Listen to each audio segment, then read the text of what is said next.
way to start your It's day. 7 minutes after 8. We're on to the third hour of the Situation Room. Asante sana for keeping it locked. If you're watching if you're watching this conversation later, You're here. maybe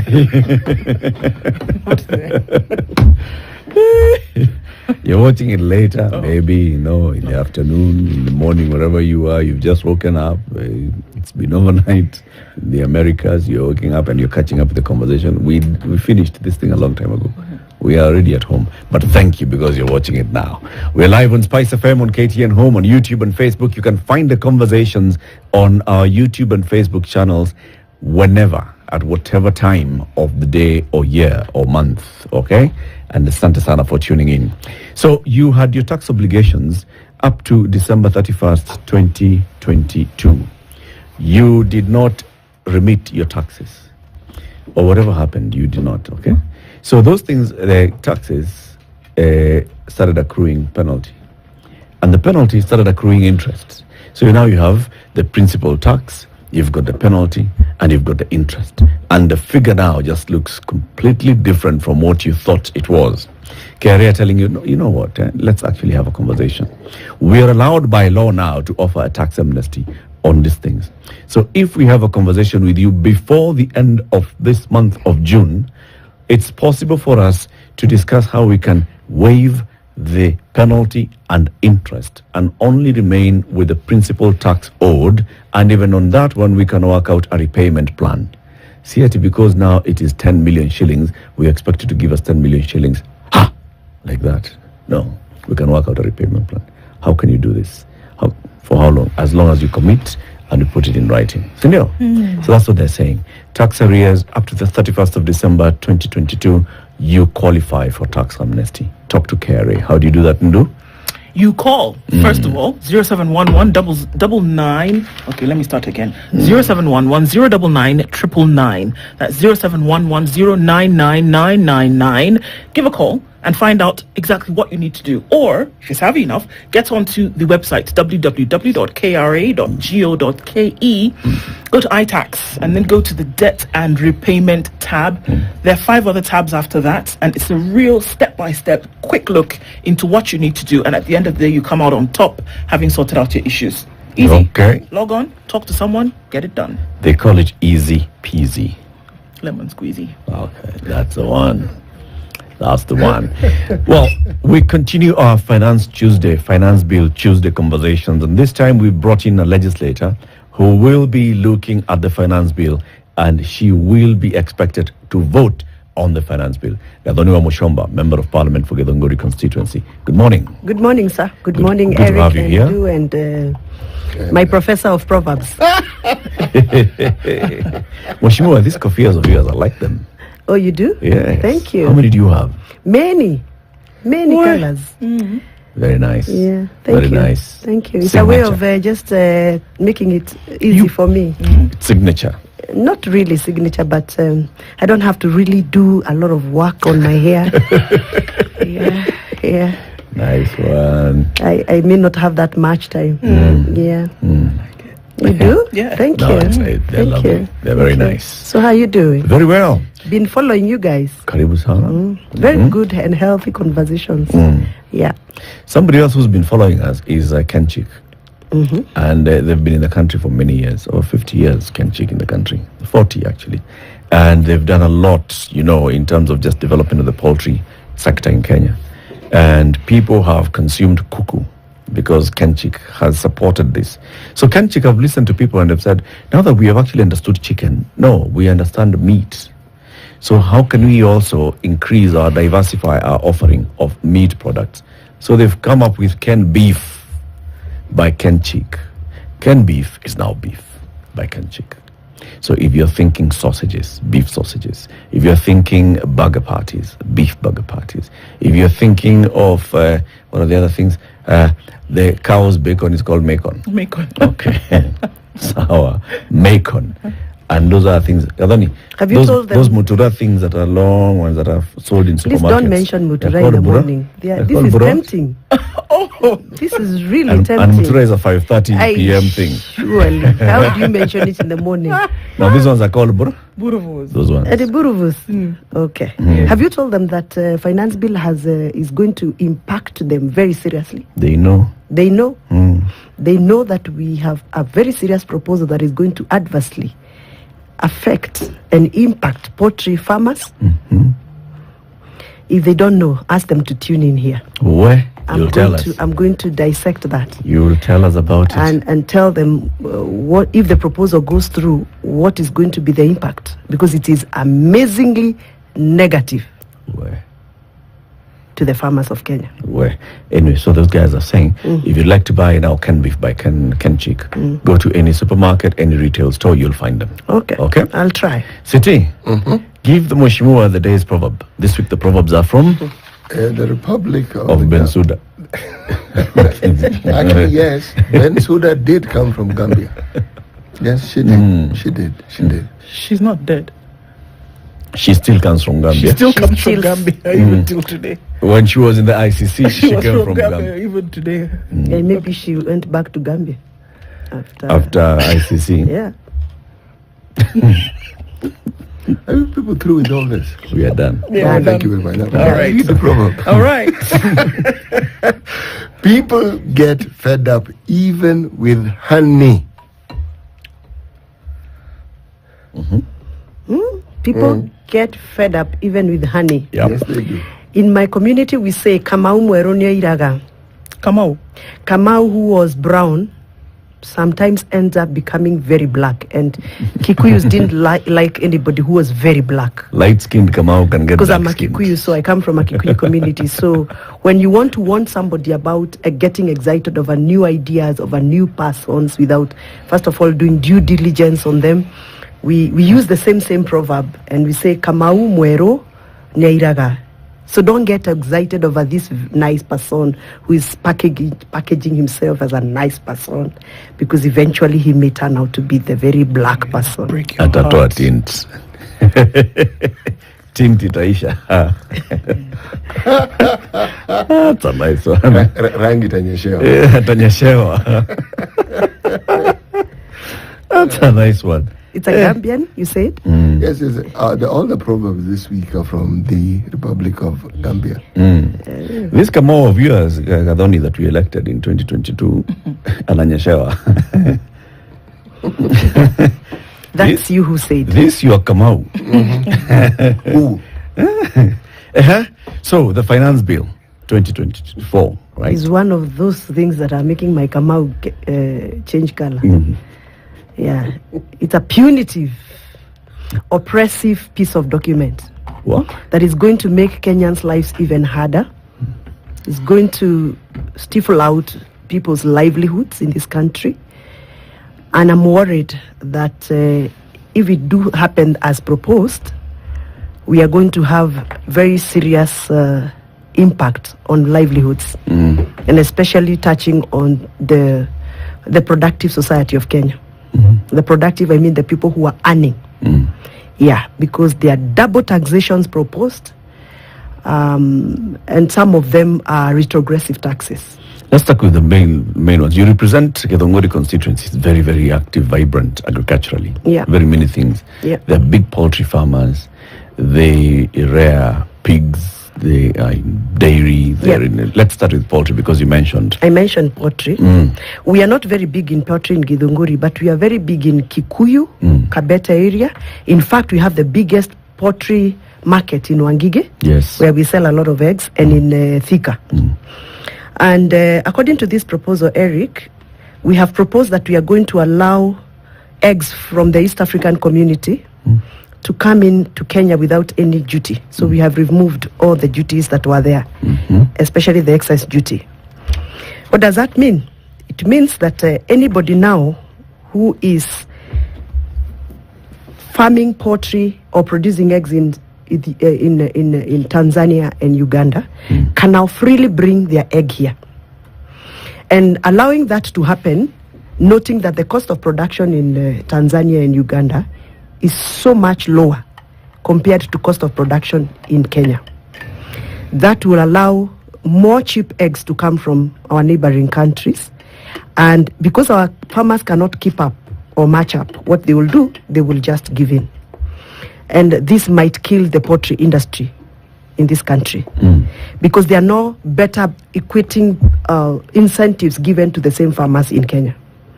I expected if we are to do that, what we have proposed, to remove excess duty and allow eggs to come into Kenya, we then have to subsidize a lot of inputs for our local poultry farmers, but that has not been done.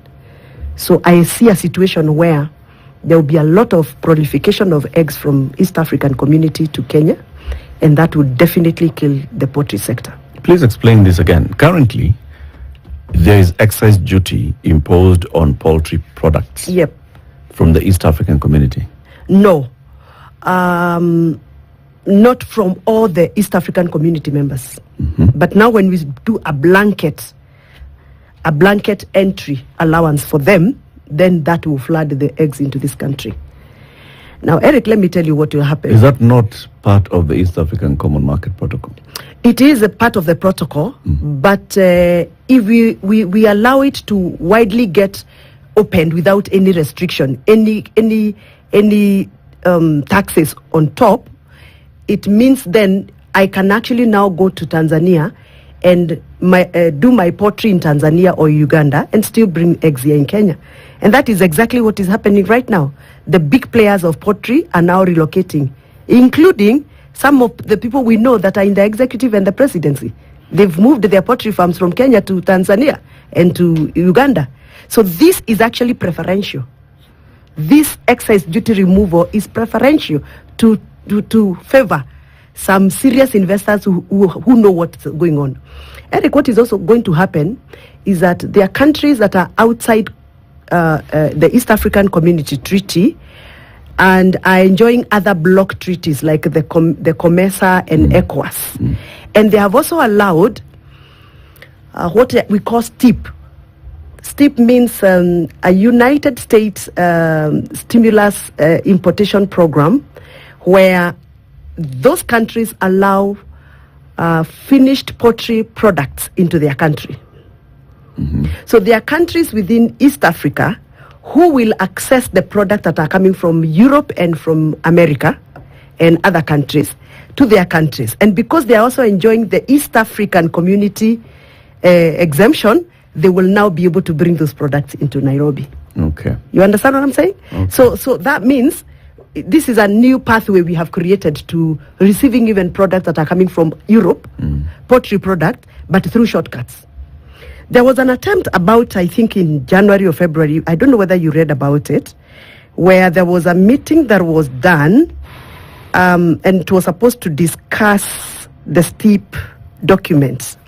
STIP is an agreement that looks at allowing America to dump, let me use that word, to dump their finished poultry products into Kenya.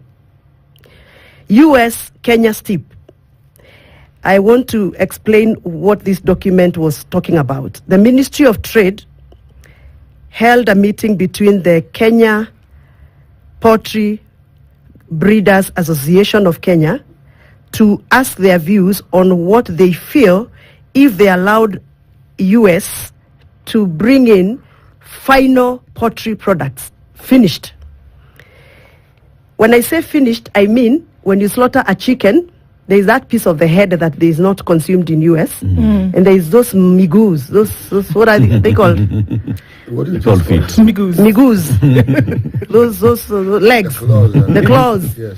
They are not consumed heavily in US. So if we allow this kind of an agreement, the Kenya-US TIP negotiation program, we will allow America to dump their legs and their heads into Kenya. And they come at a very, very subsidized platform. They will definitely kill the local street poultry product market. Okay. Now, let me take you to That Gambia. was a conversation Let me take you about, to Gambia, where City took us with the Proverb. Or rather, let me take you to Senegal. Let me take you to Cameroon.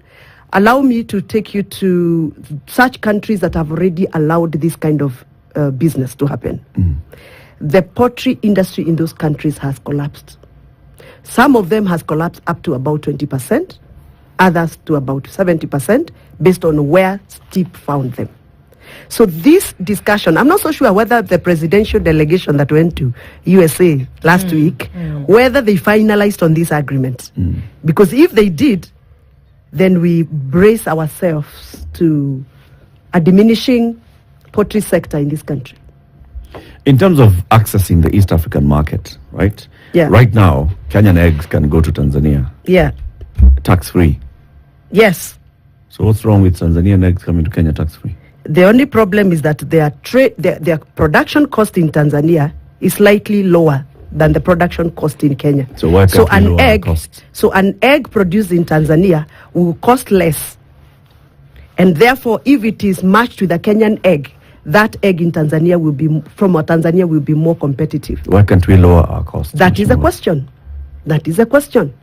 Before we propose the removal of those duties to allow eggs to stream in from Tanzania and Uganda, we should have first of all asked ourselves, what is this platform that we need to give to our local farmer so that they can competitively trade or compete with those eggs that are coming from other countries? Right now, Eric, I am a farmer, I can tell you, buying a 90-kilogram bag of dairy meal for a cow or any product that is going to for poultry in this country is actually very punitive. And most farmers are running away from even processed dairy meals, and now they are going back to their backyard, what we call cottage growing. And how many of us can afford to do cottage growing? I mean, if I have, for example, 50 cows, can I sustain to feed these cows from my cottage, from my backyard? I cannot. And when it comes to the volumes of productivity, then the yields are also affected. So I am flagging this issue as a farmer, that we may need to go back to the drawing board before we pass this finance bill. We may need to consider engaging farmers. And I'm happy that the Poultry Producers and Breeders Association of Kenya did their memorandum to the Finance Committee of the National Assembly. And I'm hoping that the Finance Committee is going to look at that proposal, analyze the memorandum, and probably maybe even engage further with technical experts before making decisions on that issue of poultry. Otherwise, we are going to be retrogressive. But Wamuchomba, this is the thing, though, that we speak of. When you speak about it from the experience of a farmer, that then contributes to public participation. And as we know, according to the law, there's nothing in word that should be done without the element of public participation. It is the farmers who participate in this conversation. When we talk about going back to the drawing board, the people who hold the paintbrushes, it's the farmers, it's the suppliers, it's the folks who are on the ground who actually understand what this thing means. But is it really taken into consideration? And who has these conversations about these things? Before I respond to your concern, let me clarify what STIP means. STIP means Strategic Trade and Investment Partnership. That is US-Kenya Strategic Trade and Investment Partnership. This is a proposal under the Ministry of Trade, Department of Trade, Ministry of Investment, Trade and Industry. And that's a very sensitive document. It's the ongoing trade talks between Kenya and the US. Yes, that have been going on for years. Yes. And we were told by the US ambassador it's likely to be concluded later this year. And if it is concluded, then you can be sure. Some of these proposals, if they're not amended, then they'll have an There impact. are so many boys and girls who rely on abattoirs. What do you call them? Abattoirs. Yeah. Abattoirs. For layman's language, slaughterhouses for chicken. And if you go to everywhere where there is a slaughterhouse for chicken in this country, there are those young boys who always wait for the heads, feet. for the chicken feet and the heads. And the matumbo. And the matumbos. And let me tell you, that's a whole economy. It is. It is a whole economy. So if we allow US to actually bring those matumbos, chicken matumbos and chicken feet in this country, and they are going to bring them at to them it's waste. So they're actually going to dump that as waste here. So they can sell as cheap as 1 shilling per feet. 1 shilling per kilo of matumbo, because they're actually it's dumping. So what will happen to those boys of Korogosho? Like in Naivasha, there's a place called the Fire Mario's place. Opposite Fire Mario's place, there's a big abattoir where they do a lot of slaughter of chicken, and there's a lot of business that happens there.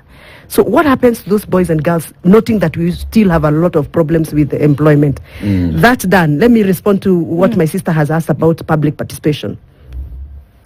This constitution that I always carry, and remember I'm the chair of the committee that oversees Parliament on matters constitution implementation, clearly outlines the sovereignty of Kenyan people.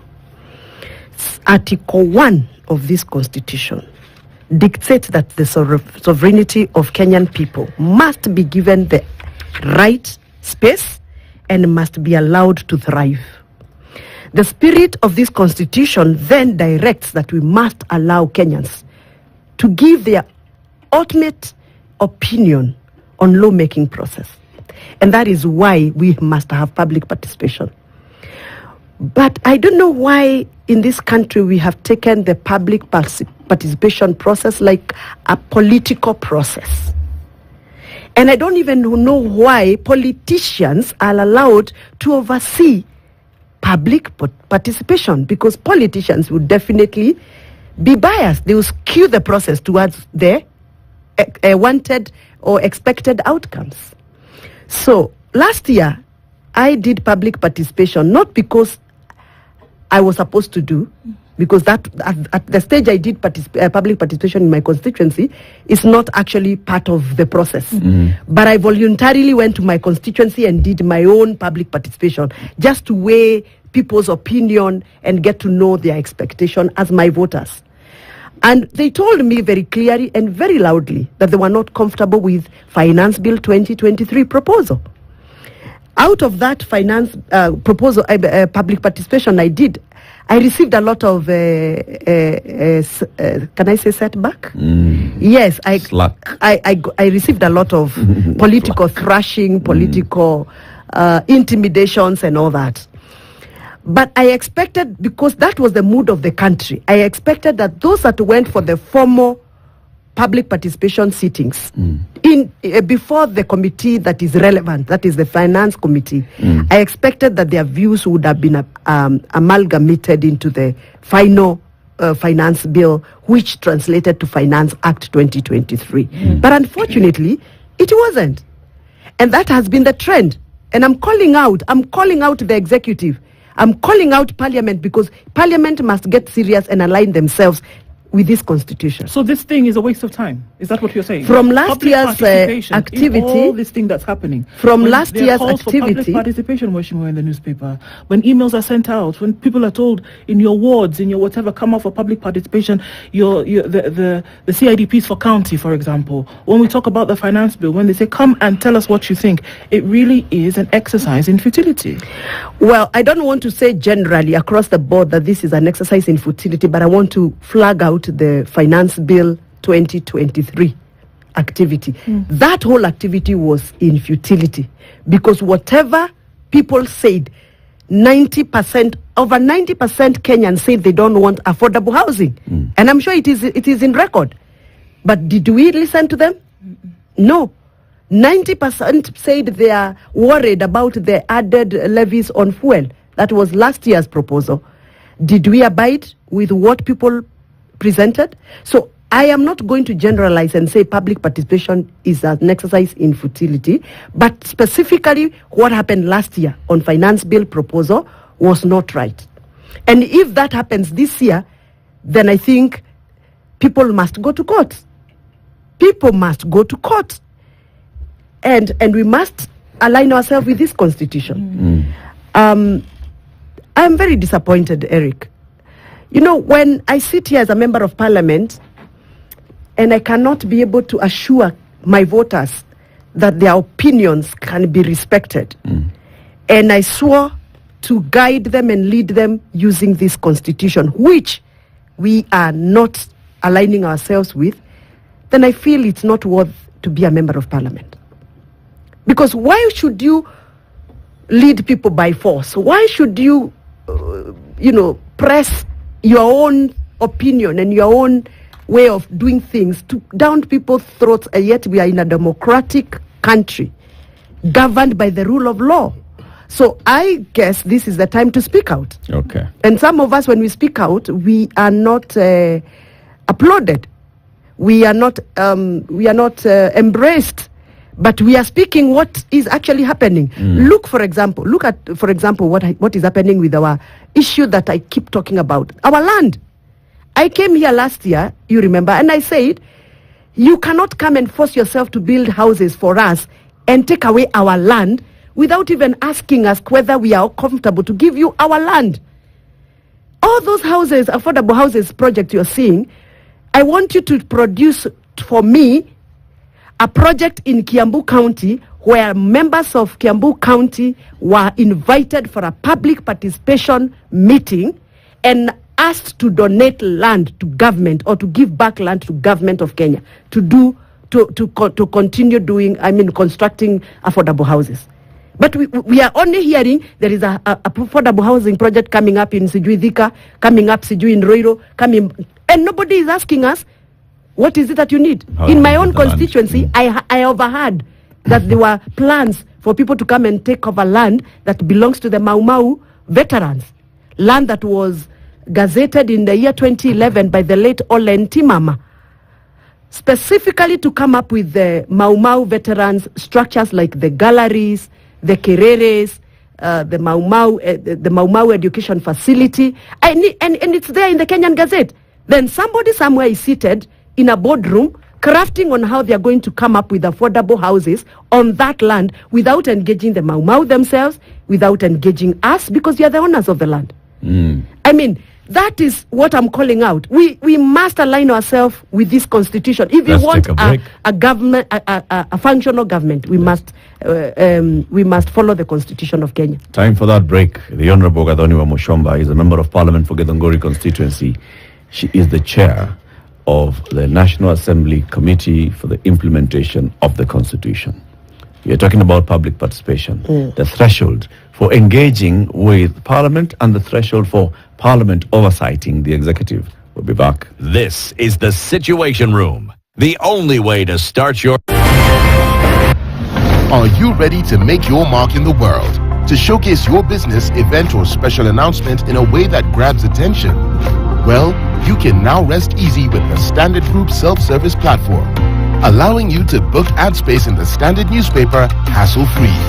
So say hello to your brand's visibility courtesy of Standard Ad Center, which is self-service friendly, easier, faster, and smarter. Book your ad in the Standard newspaper from the comfort of your home, office, or wherever you are. Because it really is as easy as visiting ads.standardmedia.co.ke/ads to follow the prompts and make it count for your business. A product of Standard Group PLC.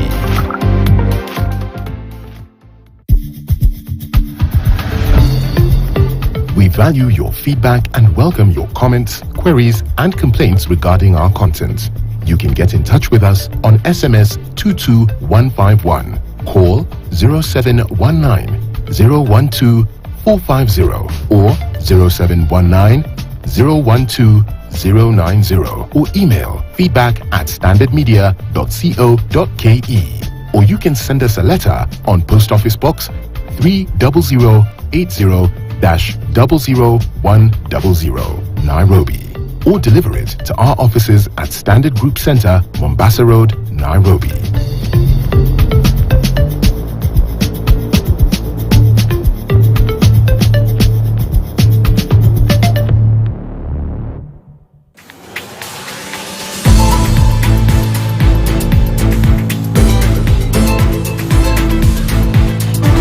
What exactly do you do right to ensure that 10 years on, you can still eat from the same brand? We need to ensure that this brand is as professional as it can be, and anyone can work with the brand. There are several things that an artist needs to have for you to be commercially viable, or rather for you to be a big brand, let me put it that way. So one, you need to have talent. Number two, you have to be very disciplined as an artist and as an individual. So advantage of being in a label is you don't have to worry where you'll be tomorrow, because there are people who are behind you and pushing your brand. You can have a million streams but earn peanuts. How is streaming money made? For artists, streaming should not be your only revenue earner. If you fully rely on streaming, then it's a very big mistake you're doing.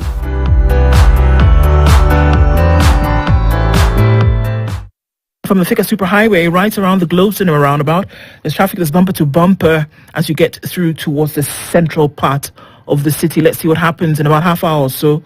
We'll talk on Spice FM KE on X hashtag the Situation Room.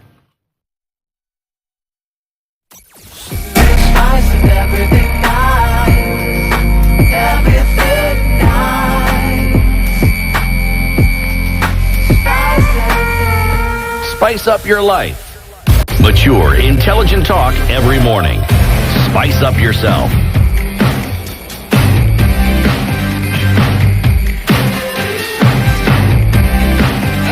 Mornings done right.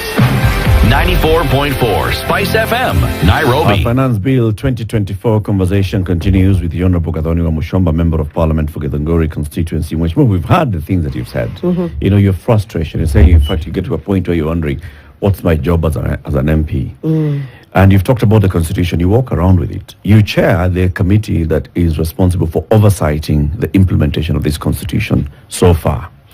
As we look at public participation and engagement of the public on this finance bill and the likely outcome out of it, we have to come back and ask ourselves, we don't have a law that governs public participation in this country. You chair the Constitution Committee, that is the committee that's in charge of oversighting implementation of the Constitution. This is right at your doorstep, Mheshimiwa. Why don't we have a law on public participation? According to the standing order of the National Assembly, my committee oversights. Oversighting means our work is to identify and communicate on what we have identified as a miss. There is a committee that is supposed to take up that, the Committee of Justice, Legal Affairs, and craft laws that are going to align with what we flag out. So my committee does not craft. My committee flags out. Okay. And my work is to flag out. And we've already flagged out. Actually, even in the previous parliament, it was flagged out. And it's the honors of the relevant committee to execute.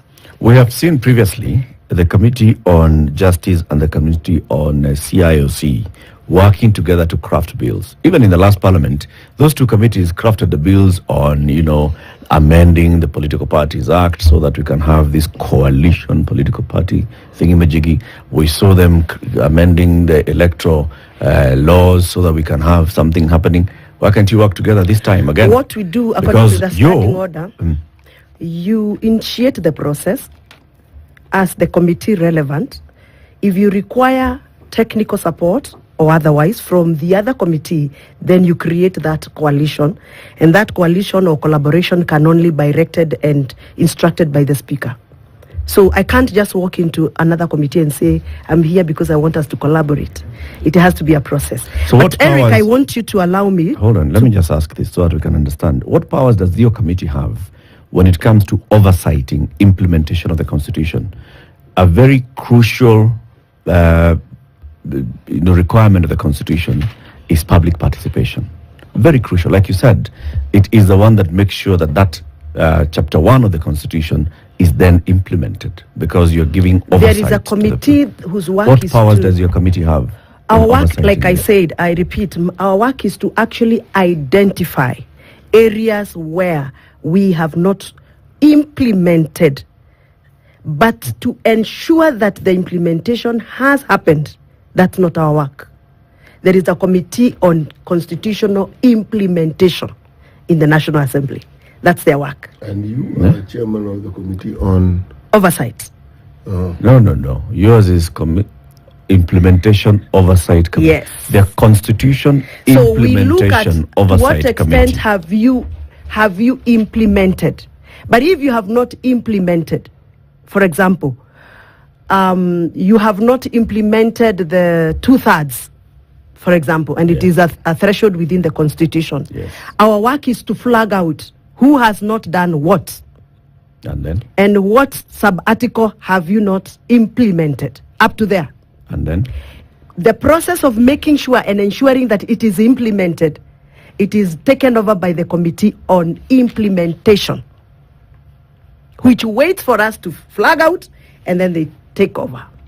I thought the And Committee for Implementation that's the confusion to people don't implement. understand between my committee and the Committee on Implementation. I thought the Implementation Committee was to implement decisions of Parliament to make sure that then they are followed up with action. Definitely, yes. The seasons of Parliament means anything that has been flagged within the parliamentary proceedings, including my committee's work. And who's the chair of this committee that's supposed to implement? Currently, the chair is, I'm not so sure, because the last parliament, it was Sholei. We'll find It out was, in due course. it was the deputy speaker last parliament. This parliament, I think it is Murugara. I'm not so sure. Murugara is Jailak. It's Jailak. Yes. I'm not so sure. I need to check on the list. But allow me to go back to the finance bill. So because we have finance bill, we are talking about people giving feedback. The committee is sitting and listening to people from various sectors coming and giving feedback. Which committee? Committee on Finance and Planning, right? Okay. People in various other areas across the country may be giving feedback. How do we make sure that the feedback that's coming from across all sectors of the country land at the Finance Committee's desk? And we then track how the Finance Committee has made its decision with input or not from the public. How do we make sure of that? If we had a public participation bill, maybe we'd have something. I think the procedures of public participation within the Finance Committee are advertised by the same committee. And I'm sure they have a schedule, probably. I'm not so sure because I can't speak for them. I believe they should have a schedule where every county or every sub-county has a sitting where they receive the opinions and submissions. I'm sure they have floated us an email where people should submit their. I have already submitted. I saw an email, and I also submitted on behalf of dairy farmers because I'm a dairy farmer.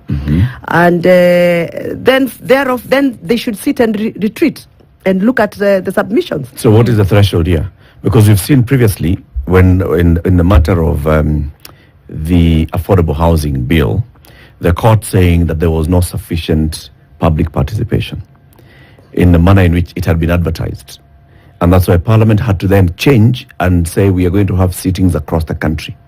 And the joint committee had to go now across the country listening to people on the issue of the affordable housing bill. This one, it's receiving memoranda. What's the threshold for public participation? How do we know I what is actually sufficient and would insufficient? want to request you to allow me to also study that, because I participated just last week, but when I participated on the budget, public participation for budget committee, BAC. And I was concerned because in Kiambu County, we were only given one forum in Kirigiti. And you know, Kiambu County, we have 12 constituencies. So I assumed that they assumed that people from Raleigh would be comfortable to drive all the way to Kirigiti to just come and give, their views. And they assumed that also people from Thika, the extent of Gatuanyaga, could drive all the way to come to Kirigiti and give their views. So I think this whole public participation issue needs to be reviewed. That's my take. I think we may need to sit down and ask ourselves, are we doing the right thing? Because when you do one forum for 2 hours in Kirigiti, and you are harassing everybody to finish. Kirigiti is in Kiambu. Kiambu, near Kis, near Kenya. Around, yes. So you want me to come from Larry, the far end of Larry, near flyover, to come to Kirigiti to give my opinion on budget allocations.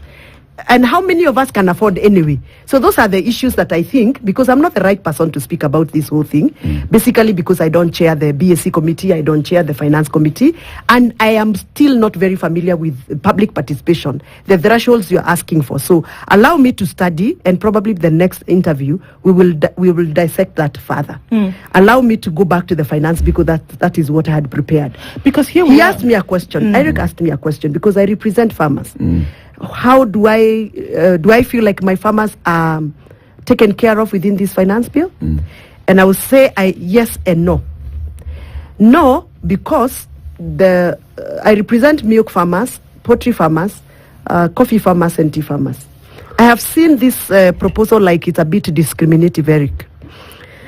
On the basis of you cannot remove some taxes on a certain sector and you do not touch on the other sector.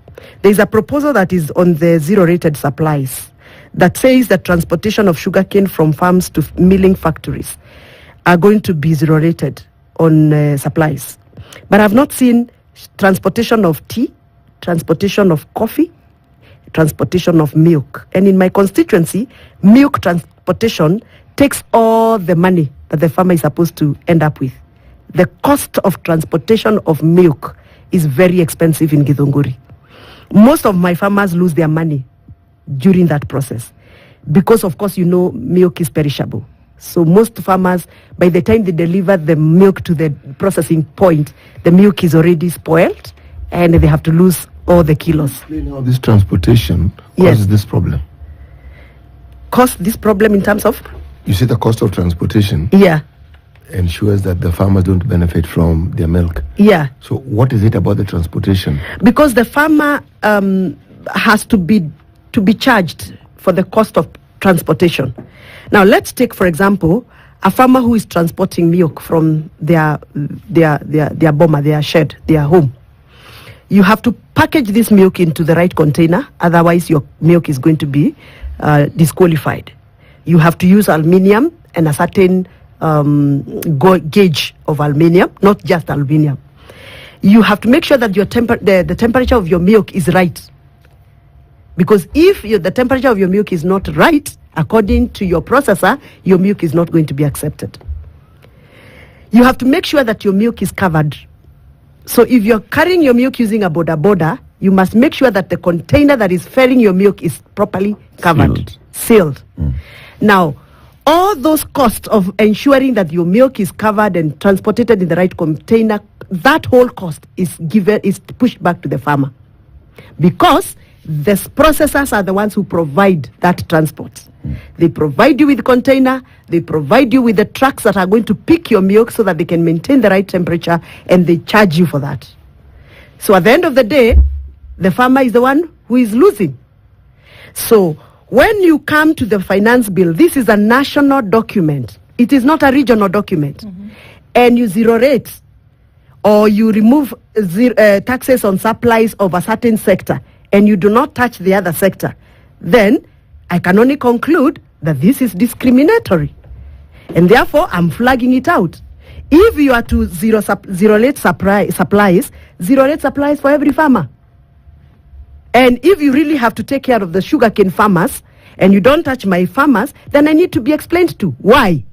Why is my milk farmer not enjoying these kind of tax favors? Now, number 2 issue on farming, I looked forward to a situation where every raw material that is used for dairy products, that is dairy livestock product, will be zero rated so that prices of production can come down. I looked forward because last year I complained very loudly, and the president himself promised that I have heard you, but because we had not prepared for last year, we are now going to be prepared for this year. And I looked forward for that moment, and it's missing in this finance proposal. Thirdly, last year, my farmers who rely on value addition on tea cried and complained very loudly on excise duty that was put on papers that are used for packing tea leaves. Eric and Tim, I'm sure you consume tea. That tea bag that you removed from a certain box, a corner box, that box is made up of a paper called bond paper. That tea that you put in the bag, in the cup that has a kind of a label. A small label, Small bag. string, and like a small bag. Those are 3 different papers in that one bag. Because there is that clear looking, you can see the tea leaves from afar, and then there is that string, and then there is that branding that is done on that as a tag. Those are 3 different papers. There is a virgin paper, there is craft paper, and that string. All that paper, according to this finance bill, excise duty of 35% is added. Are they all plastic? Remember, hold on, remember, this paper is imported. So when you're bringing that paper, because we no longer produce paper in this country, you pay import duty. Remember, this paper has to be cleared at the port. You pay IDF duty.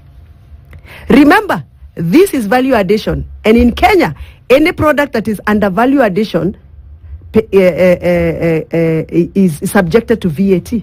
So there is 16%. Are you writing down? So there is 35%, there is 25%, there is 3%, there is 16% of VAT, and then you can add import promotion levy of 3%. Do your maths. So those proposals on value addition cannot sustain any industry in this country in value addition of tea. Now, let me tell you, my brother, and I want to be heard very clearly, especially by farmers. As we speak right now, we have an extremely serious jam of tea in our Mombasa warehouses. We have over 80 million kilos of tea that is stranded in Mombasa. Why? One of the reasons why we have that serious jam in Mombasa is because of the Finance Bill 2023, the Finance Act, because all these taxes interfered with the people who are packing our tea. In Mombasa, tea that is not bought through from the auction is normally bought by packers. And packers will pack this tea, either they sell it here as value-added tea through your supermarket, or they export that tea as value-added tea. From last year, after we passed the Finance Act last year, most of the packers closed down or relocated to Dubai and to Egypt and to Sri Lanka. Now, those packers used to buy the reject tea. Let me call it reject. But I shouldn't call it reject. Let me call it grade 2 tea. Grade 1 tea is the one that is normally bought very hurriedly at the auction. Grade 2 tea is the tea that the packers were exposed to buying and packing. Now that we exerted all these taxes, packers were discouraged and there is no more value addition. The reason number 2 why we have jam in Mombasa for tea, and as I speak like this, I'm sure farmers in Kericho and Nandi know what I'm talking about, because they know that their suppliers have not been paid for the last 1 year. They know some of the farmers are yet to receive their monthly payments. They know the problems of auctions that have been experienced by some factories, because that jam, that mess in Mombasa is actually affecting farmers at the factory level. The government of Kenya, through what they called the tea reforms, introduced a price guidance procedure. What does that mean? The government of Kenya, through tea reforms, fixed prices. When they fixed prices, grade 1 tea and grade 2 tea, the difference between the prices was only 0.45 of a dollar. Most of the buyers of our teas at the auction decided there is no difference, there is no value addition for me to buy grade 2 tea, which is only less with 0.45 of a dollar. I would rather buy grade 1. So all the grade 1 tea from Central, because most of the grade 1 tea is from Central Kenya, was bought. All the grade 2 tea, mostly from Kericho and Nandi areas, is what is lying in Mombasa. And buyers at the auction are only going for grade 1 tea. I am not an expert on tea auction. I would want you to invite some of those traders from the tea auction here to confirm whatever I'm saying, whether it is true or not. Now, let me speak as a member of Parliament for Githunguri. Our grade 1 tea from Kagwe Tea Factory and Kamba Tea Factory is a hot cake in Mombasa. But because there is some cost that is normally shared by economies of scale, the jam affecting the tea from other regions is also affecting the price of our tea. I hope you understand what I'm saying. Now, there were those farmers that were buying tea at the factory level at Kagwe Tea Factory and Kaba Tea Factory. Those are the mama bogas who normally go and ask for the grade 2 tea, and they will pack it in Githunguri town, Githega town, and they will sell it. They hawk that tea to us. And by the way, it's normally very good tea. That's what I normally consume. It's very good tea. Now, when we added the price of packing papers on this finance bill, and by the way, when I was talking about the many taxes, I didn't touch on eco tax, which has been introduced, and that same paper is being charged eco tax. So all those taxes I've mentioned have actually made that mama mboga who used to pack tea in Githunguri from Kambati factory run away from that business. So basically, how it's many? rendering Let me people finish. Let me jobless. finish before I forget, my brother. So if you look at the value chain before the taxation and after taxation, the boda guy who used to move around and collect that tea cannot afford to do so. The mama boga who used to go and buy that tea and pack as a cottage industry exercise and sell it to us cannot afford to do it because the cost of paper is so high. The cost of electricity went high last year because of fuel and many other issues that we introduced through the Finance Act Final 2023. question, Mheshimiwa Gathoni. Yes. You're a member of Parliament. Yes. Okay. So you've clearly understood the impact that some of these proposals can have on very many sectors of the industry. Do you have a forum where you can raise these issues? Do you have a forum where you can explain these issues to other members of Parliament, where then all of you can decide and vote properly on such an issue? The only forum I have as a member of Parliament is to go to the National Assembly floor and debate. And once I debate, if members are convinced what I'm saying is right, they vote with me, either to reject or to accept. Are there other members Unfortunately, who see what you're seeing? Unfortunately, I don't think we still have that opportunity to debate effectively in the National Assembly of Kenya. Because, like I said last year, Parliament is heavily patronized. And therefore, people come there already opinionated that we are going to pass that finance bill, whatever it takes, however it looks, whatever is inside there, because we want to please our party leader. We want to abide by the party positions. Bottom line, so irrespective of the issues that I'm raising, the law is being made from elsewhere. Parliament is rubber stamping it. Is that what you're saying? From what I saw last year, yes. That people are telling you, Gathoni, we hear you. Like last year, I really made a lot of noise because of my farmers. And some members of Parliament would come and tell me, I hear you, Gathoni, what you're saying is right. You are actually talking the truth. But because I belong to this party, I must pass that finance bill earliest in the morning so that I can please my party leader. Okay. Unfortunately. Gathoni Wamuchomba, the Member of Parliament for Githunguri constituency, has been our guest. Do we need Parliament? Okay. That's the answer. Next debate. Do we need Parliament? 9 a.m. Time for the news. Spice up your life. It's now